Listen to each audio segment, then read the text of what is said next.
Mes chers compatriotes,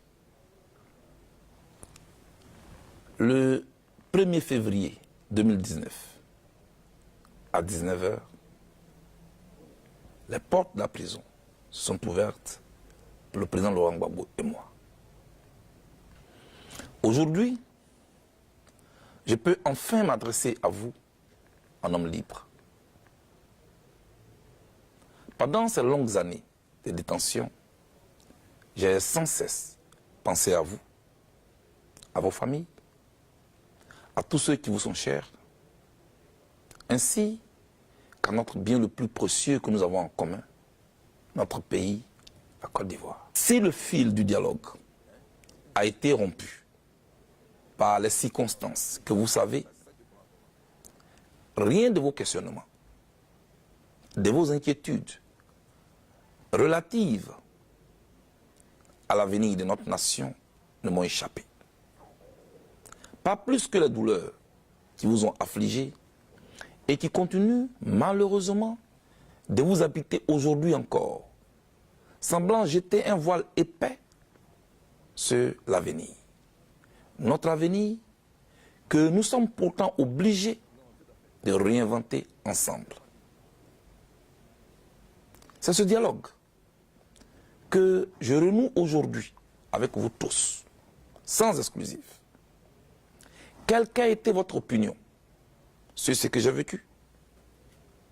Que vous m'ayez accablé ou que vous n'ayez jamais vacillé dans la confiance placée en moi, je suis heureux, très heureux de me retrouver en votre compagnie, en homme libre. Je conçois que dans notre pays ballotté, martyrisé par une tempête si féroce et interminable, chacun a eu 1000 raisons d'être mécontent et de se laisser gagner par la rage et la haine. Pourtant, ici et maintenant, mon message à votre endroit est d'abord un message d'apaisement.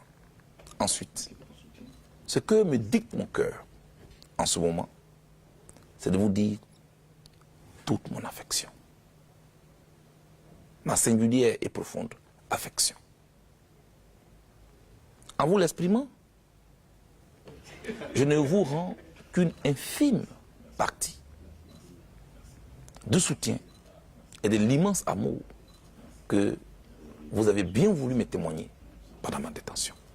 C'est pourquoi, à vous tous, singulièrement ceux dont il m'a été impossible de répondre aux nombreux messages de soutien, d'encouragement et d'invitation à tenir bon, je voudrais dire un grand merci. Je suis entré en prison nue. J'en sors, l'esprit en paix, le cœur plein d'amour, les bras chargés de ce que vous m'avez offert.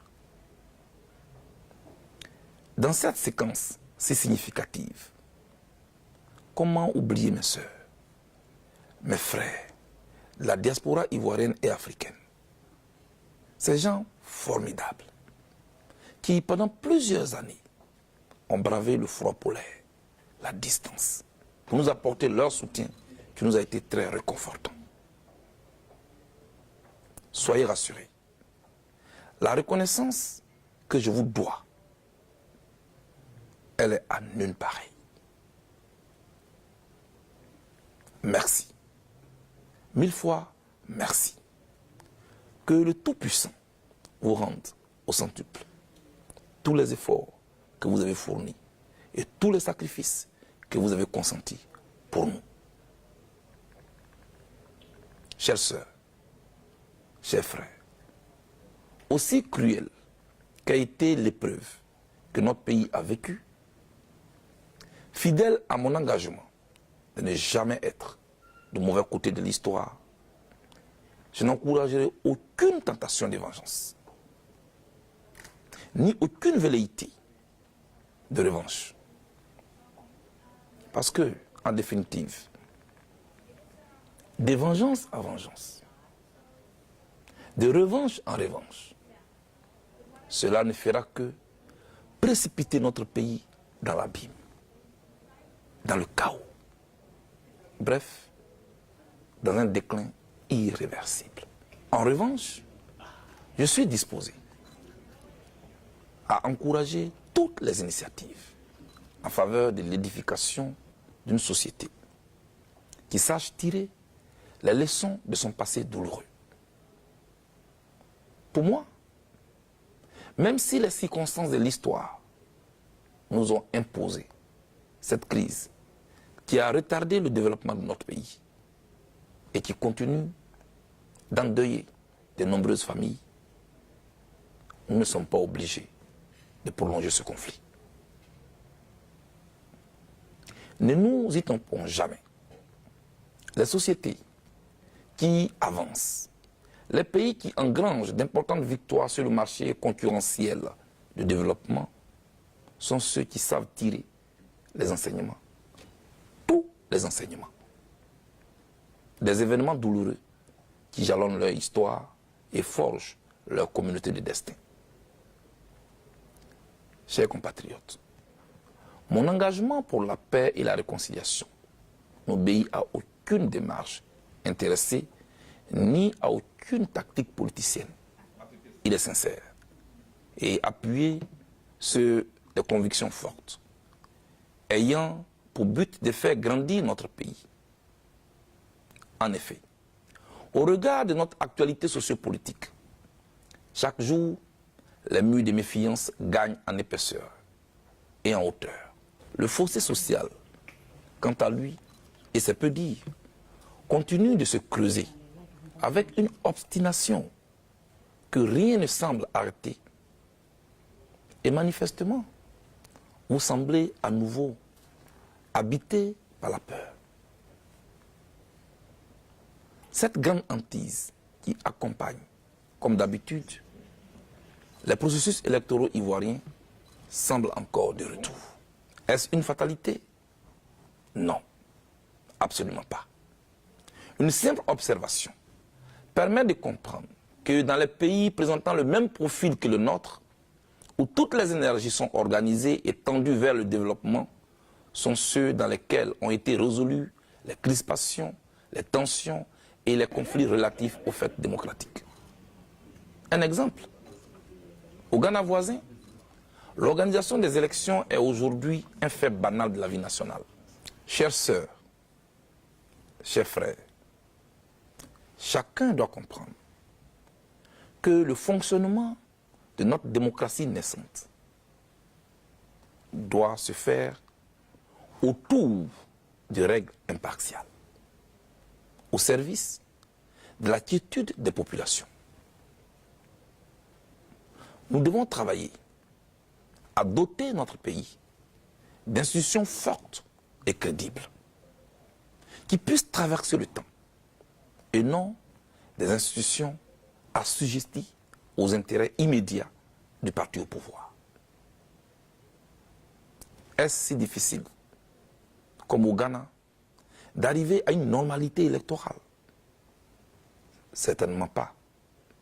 D'autant plus que les problèmes qui empêchent nos élections d'être incontestables sont connus de tous.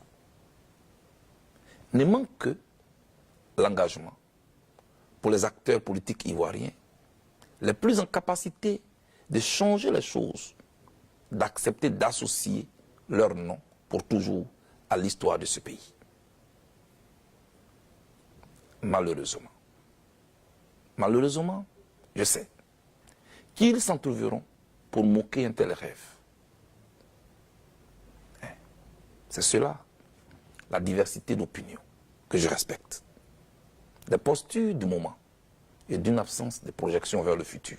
Néanmoins, permettez-moi encore une fois d'insister et d'espérer qu'avec un peu de bonne volonté, d'engagement et de détermination, les fils et les filles de la Côte d'Ivoire se parlent de nouveau pour ramener notre pays sur les rails de la paix, gage de tout développement.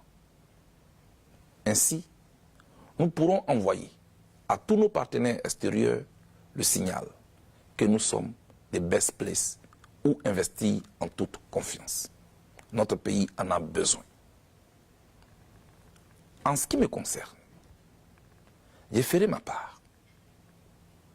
Et comme je l'ai toujours répété, je serai un instrument au service de la paix et de la réconciliation dans mon pays.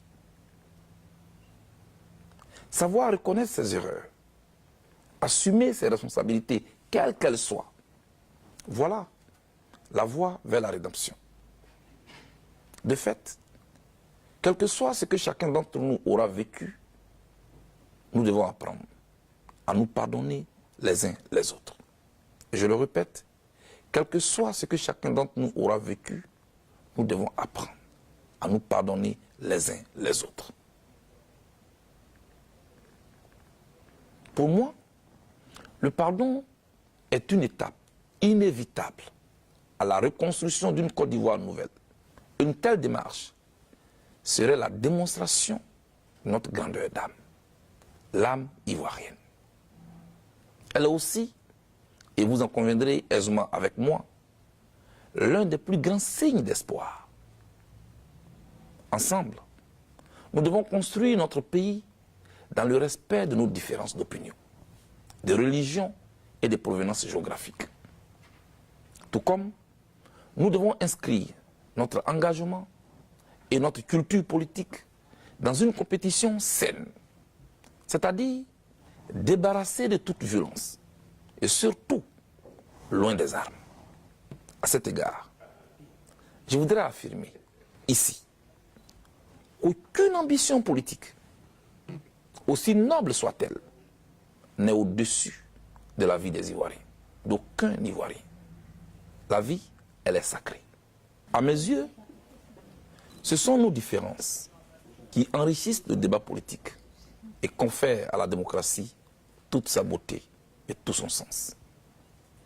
Chers compatriotes, il est vrai que ma détention a été physiquement éprouvante. Cependant, elle n'a aucunement altéré mon moral. D'ailleurs, l'espoir de nous voir tous unis de nouveau dans notre beau pays ne m'a jamais quitté.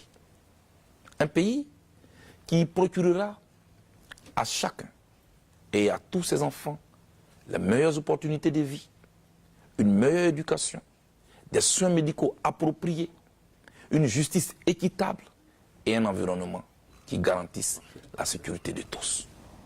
Que Dieu nous bénisse, que Dieu bénisse la Côte d'Ivoire. Je vous remercie.